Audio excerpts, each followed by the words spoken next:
Mokhtar, I'm sure you, as a member of the advisory power team in the presidency, did you share some of the sentiments that's expressed there a few minutes ago, just expressed by Jubail Karim there, as far as the sustainability of this industry, the government still being the big brother for that sector? Do you think this transition electricity market is taking longer than necessary?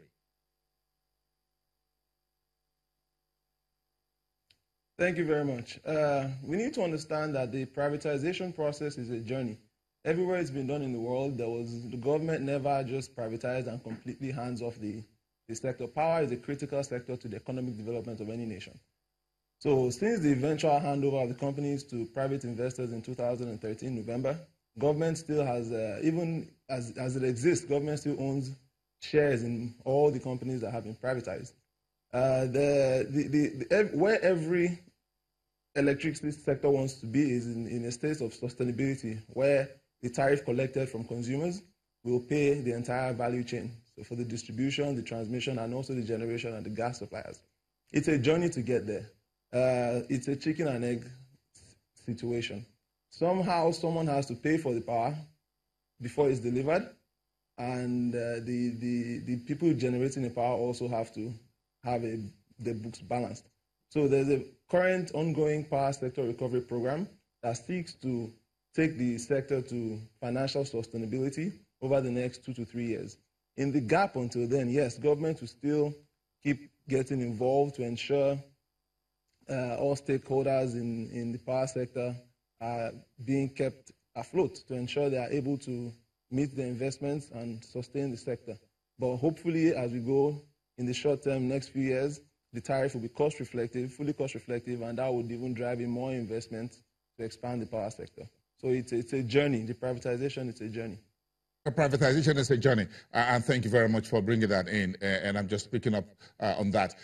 The privatization that was done November 2013 by the Jonathan's administration was just for the discos. Now we still have a number of assets that hasn't been privatized, and we haven't seen this administration move very quickly on privatizing them. That is on one hand.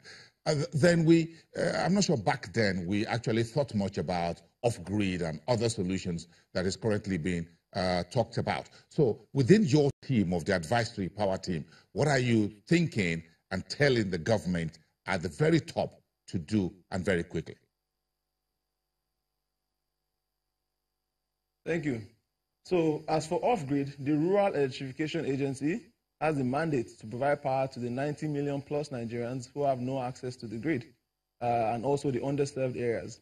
So there have been various initiatives that have been rolled out by the Rural Electrification Agency in collaboration with the Federal Ministry of Power, Works and Housing and other agencies to ensure the implementation of the Offgrid strategy.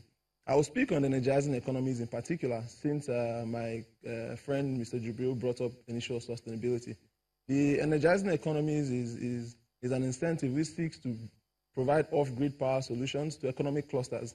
This would even help grow the GDP of Nigeria if we provide on it reliable and affordable power to these SMEs. SMEs have cited power as a constraint more than anything else to expansion in Nigeria, even sub-Saharan Africa. So the Energizing Economies program has been launched already with 4 pilot locations: the Sabon Gari market in Kano, the Ariaria market in Abia State, Aba, and 2 in Lagos, Sura and Shomolu.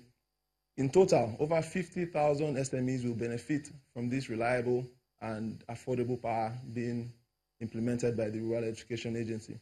Already in Kano, the managing director of the REA has commissioned 500 shops that are benefiting from a decentralized, standalone, high-capacity solar system in Kano.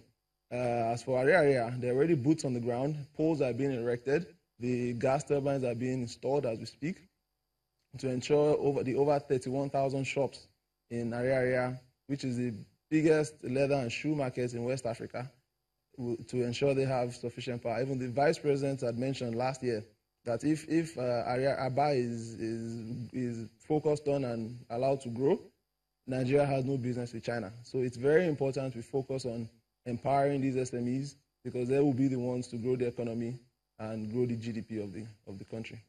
Let's go straight to Jubril here and give us his sense. What do you think? What the off-grid concept is all about, and did you agree with the way you've seen us move in that direction, at least under this current administration? Well, unfortunately, I didn't catch most of what Mokta said earlier. But on off-grid application, the way I see it is that there are two main utilization of off-grid for us. One is the rural application, and the other one is industrial application. And what do I mean by this? If you look at for the industrial application, there are instances where you could have co-location of industries who are heavily dependent on power and which are very strategic to the economy. So in this situation, you could have a very significant, maybe a much more bigger power plant, which still run on, say, on fossil fuel like gas or something else, and co-locate them, then put an off-grid power plant in that location. That's a good idea that I think should be pursued as well. And unfortunately, that has not been the case. On the other hand, when you look at rural application, there has been some significant development in that space in terms of rural application. And this is perhaps the area where I think we can best apply renewable energy sources. I mean, in terms of solar application, if we have a collection of villages that are so remote that it will be quite expensive to connect them to the grid, it might be very reasonable to seek alternative source of power and then all these villages, put them together and provide electricity for them via some off-grid application, most importantly solar, especially in the northern part of the country. And if you are targeting SMEs, that is much more difficult in the sense that SMEs seems to be more integrated to the society, to the commercial area, to the residential area. So it's always very difficult, except we want to be going by the situation of individual individual application, which is essentially powering individual SME by inverters, inverters that are rechargeable, or the ones that are powered by solar. Those are not really very effective in the long run.